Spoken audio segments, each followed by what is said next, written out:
ये नत समतल हो गया और इसके ऊपर ये हमने एक सर्कुलर क्रॉस सेक्शन वाली बॉडी बना दी। अभी ये हम इन जनरल बना रहे हैं, ये आपका गोला भी हो सकता है, ये डिस्क भी हो सकता है, ये रिंग भी हो सकता है, कुछ भी हो सकता है। थीटा इसका एंगल ये हो गया। अब क्या करिए आप इसमें, ये इसका सेंटर हो गया, इसका वेट mg इधर काम करेगा, ठीक। अब ये यहाँ से एक लाइन इधर डालिए, एक लाइन इधर डालिए, ये थीटा इधर मूव कर जाता है, mg का कंपोनेंट mg cos थीटा इधर आ जाएगा, ठीक। उसका ये सरफेस का रिएक्शन mg को, ये सरफेस पे ये बॉल जो है वो mg cos थीटा इधर रिएक्शन डाल रही है, इसका जो रिएक्शन डाल रही है तो इसका रिएक्शन r न मानिए, यहाँ पे n मान लीजिए, नॉर्मल रिएक्शन है तो n मान लीजिए। क्यों? क्योंकि रेडियस, इसका रेडियस से फिर कंफ्यूजन होगा आपको, ठीक है ना। इसकी रेडियस जो है वो कैपिटल R हो गई, O इसका सेंटर हो गया, mg cos थीटा उधर कंपोनेंट गया, इधर जो है वो mg sin थीटा गया, ठीक। तो ये mg sin थीटा जो है वो इसको इधर खींचने की कोशिश करेगा और mg cos थीटा जो है वो इसको रिएक्शन प्रोवाइड करेगा। फोर्स जो है वो एक्सिस ऑफ रोटेशन से पास हो रहे हैं, इसलिए समस्त बलों की क्रिया रेखा सेंटर से ही पास हो रही है। तो टॉर्क जब निकालोगे तो F into perpendicular distance d से मल्टीप्लाई d जीरो हो जाएगा और इस वजह से टॉर्क किसी से नहीं बनेगा, ठीक है ना। तो अगर पिंड को लुढ़कना है तो इसकी सरफेस के बीच में फ्रिक्शन ज़रूर होना चाहिए। तो घर्षण बल माना जो है वो यहाँ पे F है, तो इसकी हेल्प से जो है हम टॉर्क निकाल लेते हैं।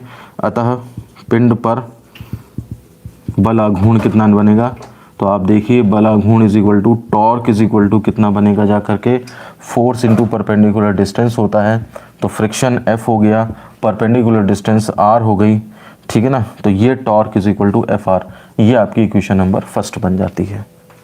तो लुढ़क भी रही है और ये बॉडी चल भी रही है, तो इस समय ये फोर्स इसे mg sin थीटा नीचे की तरफ भी पुश करेगा। इसकी वजह से मान लिया इसके अंदर त्वरण जो है वो A उत्पन्न होता है। तो हम इसके अंदर दो तरह के मोशन हो रहे हैं, एक तो लीनियर मोशन भी हो रहा है और रोटेशनल मोशन भी हो रहा है। तो हम दो तरह के मोशन को डिस्कस करने के लिए अलग अलग देखते हैं। पिंड की रेखीय गति के लिए, ठीक है ना। तो पिंड की रेखीय गति के लिए देखिए आप, फॉर्मूला कौन सा लगता है, F is equal to ma, ठीक है ना। और पिंड की जो घूर्णन गति होती है, पिंड की घूर्णन गति के लिए कौन सा फॉर्मूला लगता है, तो जैसे यहाँ पे F इक्वल टू ma होता है, मैंने आपको बताया है torque is equal to m की जगह I आ जाएगा और a की जगह अल्फा, ये रिलेशन बताया है आपको, समझ रहे हैं। तो दोनों मोशन डिस्कस करके दिखाता हूँ, दोनों की हेल्प से काम चलेगा। F इक्वल टू ma लगाओगे तो देखो फोर्स जिधर त्वरण है उधर की तरफ फोर्स कितना लग रहा है, तो देखो mg sin थीटा तो इसके फेवर में है, यानी कि mg sin theta minus small f उसके उल्टे में लग रहा है, तो माइनस का f हो गया is equal to m into a। ये आपके पास इक्वेशन नंबर सेकंड बनती है। ये रेखीय गति डिस्कस कर दी मैंने, उसकी इक्वेशन बन गई। घूर्णन गति के लिए जो इक्वेशन बनेगी वो आपकी torque is equal to I alpha बनेगी। टॉर्क कितना लग रहा है सिस्टम पे, इक्वेशन नंबर फर्स्ट में निकाल चुके हैं, तो यहाँ पे हम वहाँ से वैल्यू रख लें सब्स्टिट्यूटिंग फ्रॉम फर्स्ट।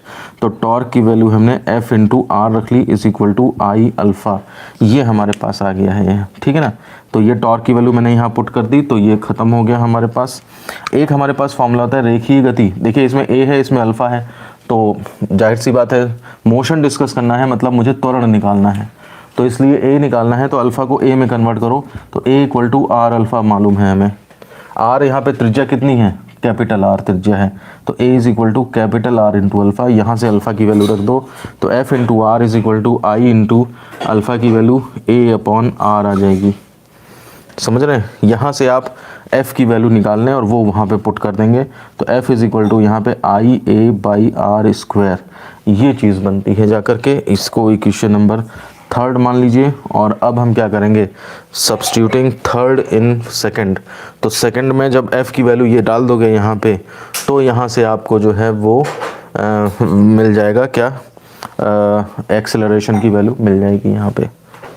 तो ये इक्वेशन नंबर थर्ड से F की वैल्यू हम सेकंड में रख देते हैं, तो सब्स्टिट्यूटिंग F इन सेकंड, तो यहीं पे मैंने mg sin theta minus I A over R square is equal to m into ए।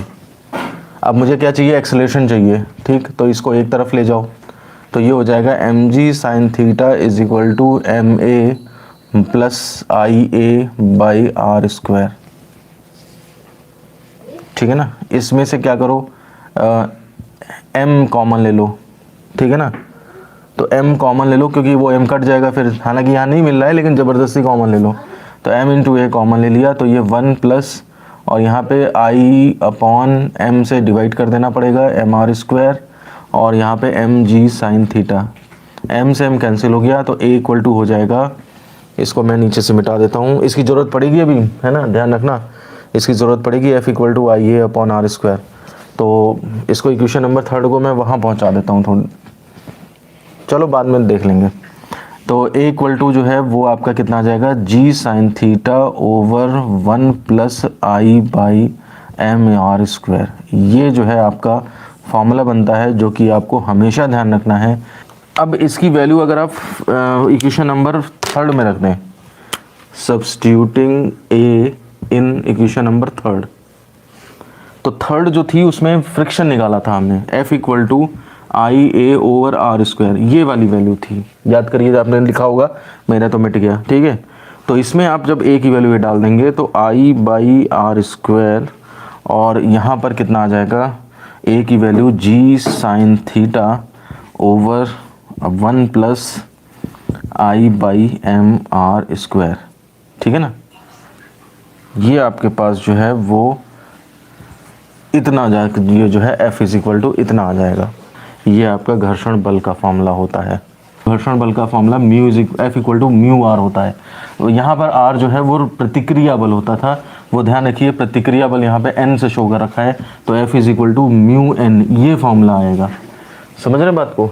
तो हम अगर यहाँ पर एफ की जगह पे म्यू एन रख दें तो ये आपका आई बाई आर स्क्वायर और G sine theta over 1 plus I by M R square, ये वाला फॉर्मूला इस तरह से बनेगा जा करके, ठीक है ना। और n की वैल्यू कितनी है, n जो है आपका एम जी कॉस थीटा है, तो उसको रख दें हम, तो mu M G cos theta is equal to, इस फॉर्मूले को हटा देता हूँ मैं थोड़ी देर के लिए, तो ये आपका हो जाएगा आई बाई आर स्क्वायर। बस लंबे से घबराइएगा मत, ठीक है, कि ये पता नहीं क्या आने लगा, आई बाई एम आर स्क्वायर, और यहाँ से देखिए m कैंसिल होगा, हाँ बिल्कुल m कैंसिल, या m चलो अपॉन में ले लेंगे, कोई दिक्कत नहीं। तो mu is equal to I by और एम आर स्क्वायर, ये हो गया, ठीक। कॉस साइन के साथ जाएगा तो g tan थीटा बनेगा, अरे g तो कैंसिल हो गया, तो g कैंसिल हो गया, tan theta over 1 plus I by M R square, ठीक है ना।